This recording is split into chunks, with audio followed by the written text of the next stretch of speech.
Donc, je vous l'ai dit tout à l'heure, les nouvelles missions du pharmacien dont on nous parle tant, dont tout le monde parle et dont on ne sait pas toujours quelles seront, pardon, non, au contraire, et dont on sait qu'elles seront de plus en plus au cœur du métier de pharmacien, de l'exercice professionnel dans les années qui viennent, constituent un ensemble dont on a parfois du mal à mesurer l'importance, la nature et l'impact sur l'économie de l'officine.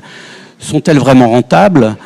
Quels sont les plus rentables ? C'est la question que se posent beaucoup de confrères qui hésitent parfois encore à se lancer. Alors parfois pour faute de temps ou faute de personnel ou faute d'espace suffisant à l'intérieur de leur officine, ou les trois mêlés d'ailleurs. Nous allons donc voir au cours du débat qui va suivre que leur importance va bien au-delà de leur aspect purement économique. Mais avant de vous présenter nos invités, je vais demander à Didier Doucan, notre rédacteur en chef, de vous présenter une synthèse du sondage que nous avons mené pour cette journée avec notre partenaire Call Medical. Didier ? Oui, Jacques, merci. Comme chaque année, effectivement, nous avons fait appel à notre partenaire Call Medical. Et comme d'habitude, vous allez voir que les résultats de son enquête vont permettre d'éclairer nos débats. Alors, est-ce que les pharmaciens sont engagés ou pas dans les nouvelles missions ? Il fallait bien commencer par cette question.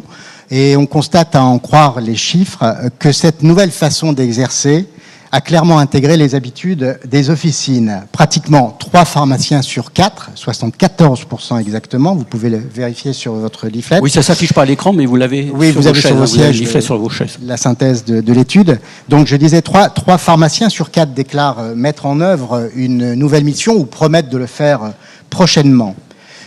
Nous voilà rassurés en tout cas sur l'opportunité de débattre aujourd'hui.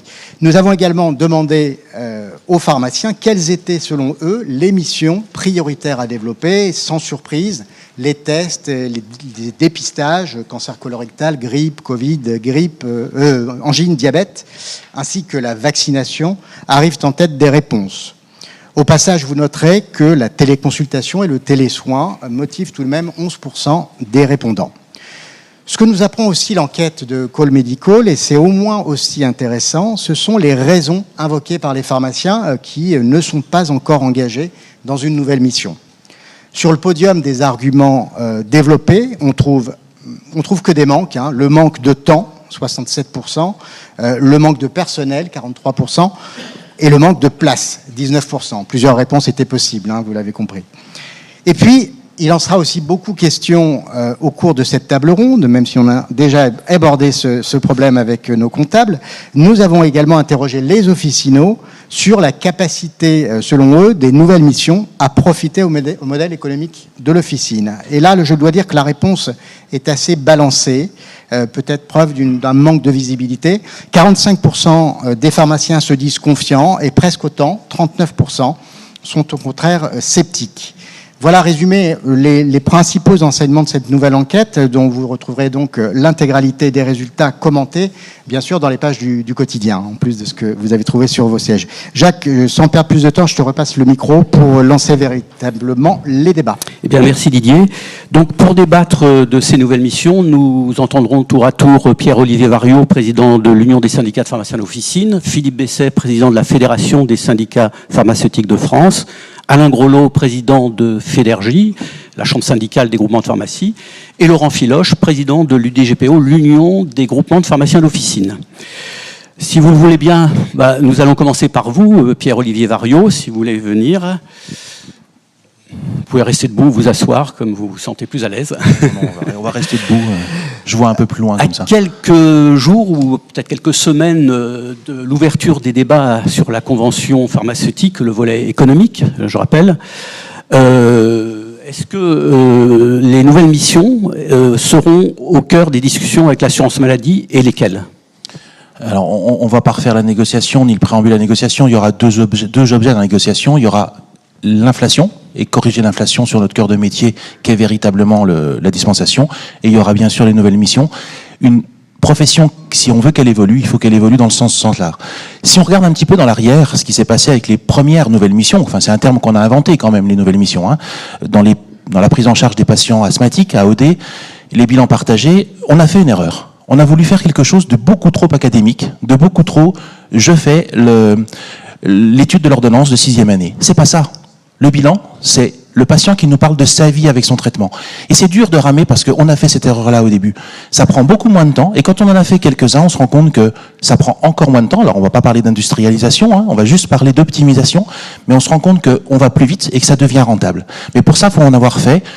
Moi, la première année, j'en ai fait 250. Je suis loin d'avoir fait ce que Philippe Gartner a fait, parce qu'il en a fait encore plus. Et quand on en avait discuté, il m'avait dit, maintenant, un bilan, ça me prend beaucoup moins de temps parce que je sais faire.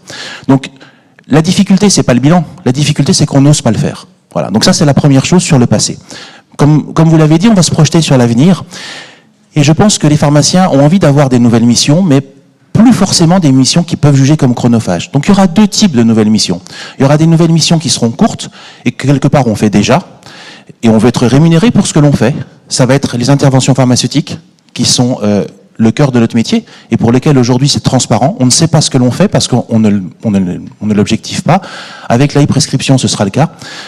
On pourra l'objectiver, donc on pourra être rémunéré pour ça. Et l'autre chose aussi, ça va être tout ce qui est orientation. On a un formidable programme qui a été fait par PHSQ en Bretagne, qui est OSIS, qui marche super bien. Et on devrait pouvoir le généraliser partout. Et je comprends pas que ce soit encore pas généralisé. Il faut que demain, alors le ministère nous l'a confirmé encore la semaine dernière, ou il y a 15 jours, c'est que c'est dans leur tiroir. Il y a 3 nouvelles régions qui l'expérimentent. Voilà. Et moi j'aimerais que ce soit toute la France. Donc ça c'est quelque chose qui est en positif. Et puis il y aura d'autres encore nouvelles missions qui seront peut-être plus des accompagnements.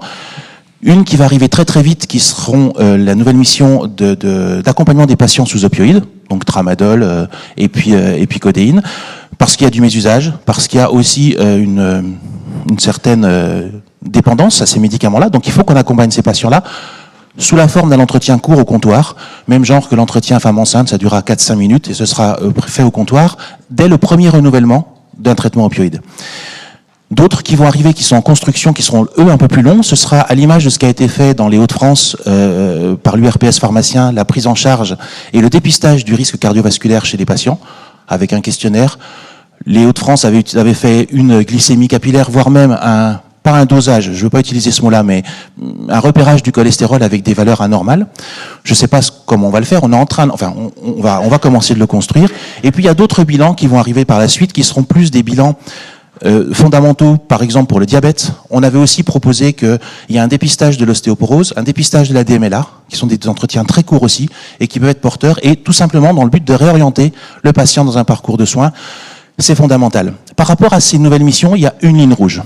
Et une ligne que je pense que personne ne franchira, c'est qu'on ne va pas financer ces nouvelles missions en faisant la poche des pharmaciens par un autre système. Autrement dit, vous avez tous vu la mission Borne, ce qu'elle a dit, on ne va pas financer les nouvelles missions en prenant sur la remise générique, tel que c'est dit là. Ça, ce sera une ligne rouge, et je ne veux pas, et je pense qu'on est tous d'accord là-dessus, que ce financement se fasse comme ça. En France, c'est pas travailler plus pour gagner moins. C'est surtout pas ça. Okay, merci beaucoup. À la fin de chaque intervention, je vous propose, si vous avez des questions ou des remarques à apporter, vous pouvez débattre avec notre invité. Ou alors, est-ce qu'il était suffisamment clair et complet pour qu'il n'y ait pas de questions ?